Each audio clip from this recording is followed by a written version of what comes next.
So, got a little bit of time, and just wanted to share some things with you before I get started and everything. And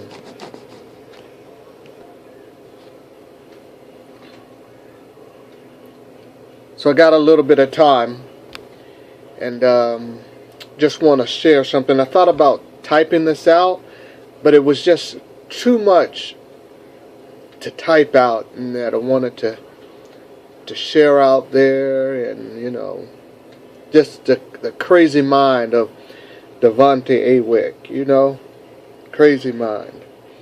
You ever had a conversation with God, and you ask God why your life is the way it is? Why is it? Why is it messed up? I mean, in your mind, you feel like your life is just messed up. So you have that conversation with God, and you ask God, why is your life messed up? So God takes you back to the exact day, the exact moment where you made a certain decision. And ever since that certain decision, things have not been going right for you. And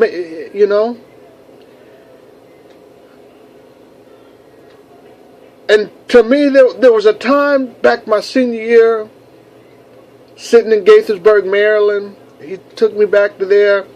There's a time that I was in Mannheim, Germany. I was talking on the phone and just got some bad news. It was just bad news, and I could go on and on about all the places that God took me, and where He showed me that where I turned and I made some mistakes. October 29th, 1994, it just took where He just took you, and He just showed you all those mistakes that you made,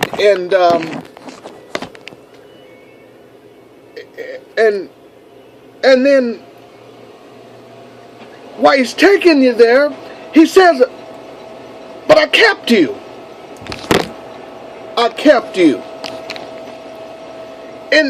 But it doesn't seem like you were being kept, because those were heart-wrenching things. Those things changed your life forever.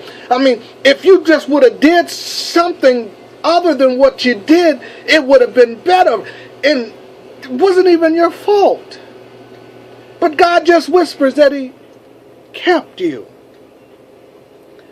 But since you made those decisions, or people made decisions for you, your life started to go in a downward spiral.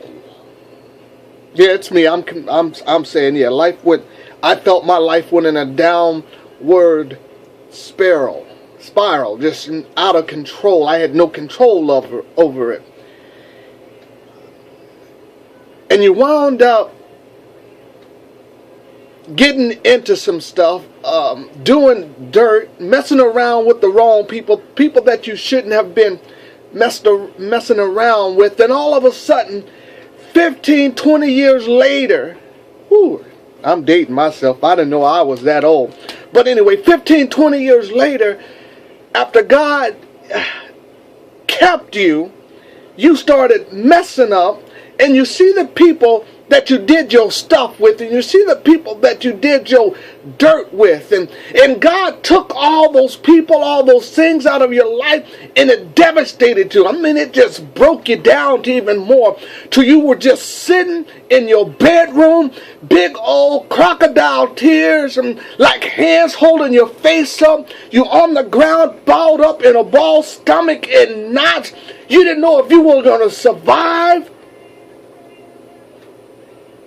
And you meet those people, and you look back, and now those people are tore up from the floor up.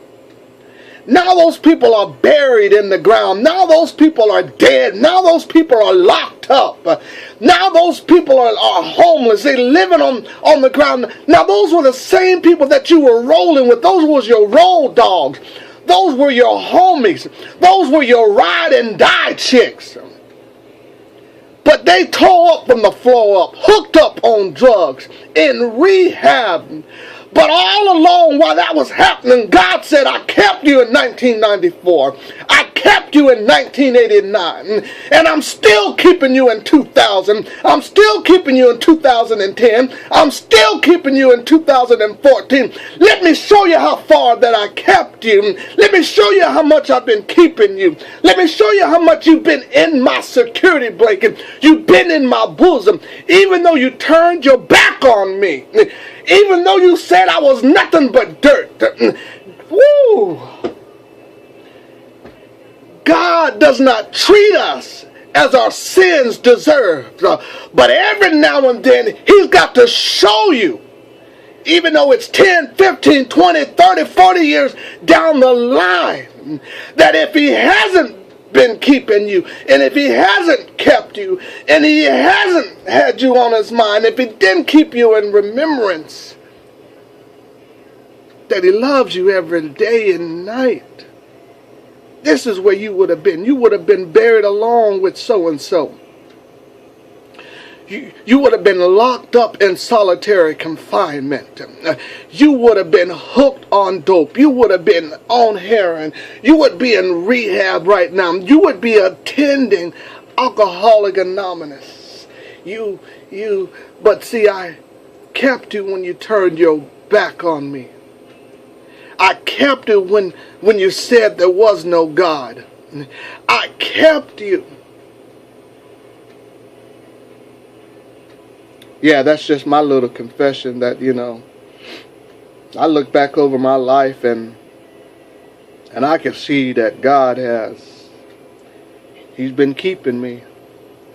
I ain't always been faithful, but yet He still keeps me. He still got a purpose for my life, no matter what anybody says, no matter how many people try to put me down, no matter how many people abandon me on the doorstep. He's still keeping me. What am I trying to, what's my point? What I've been rambling on for the past 15 minutes. The reason I've been rambling on for the past 15 minutes is because I want you to know that no matter what you're going through, no matter how much you're struggling, no matter how much you despise life, no matter how much you don't want to live, you've got a purpose in life. And maybe you need somebody to help you find out what that purpose is, or maybe you need some guidance, but ain't nothing wrong with getting down on your hands and knees. You done done everything else. You got on your hands and knees to do dirt. You got on your hands and knees, maybe kids listen, but y'all know you get on your hands and knees to do some things. And but just get on your hands and knees one time for God. And if you feel like crying, just cry. If you feel like screaming, just scream. Just do something different than what you're doing now. Don't just sit around and be miserable. Why sit there and die? Make up in your mind that you don't want to die. Make up in your mind that you want to live. That's just my rant. See, I told you that was just too much to type. Anyway, y'all enjoy the rest of your day. Give somebody a hug. Tell somebody you love them. Kiss somebody. And I'll shake a hand, meet a friend. I'm out.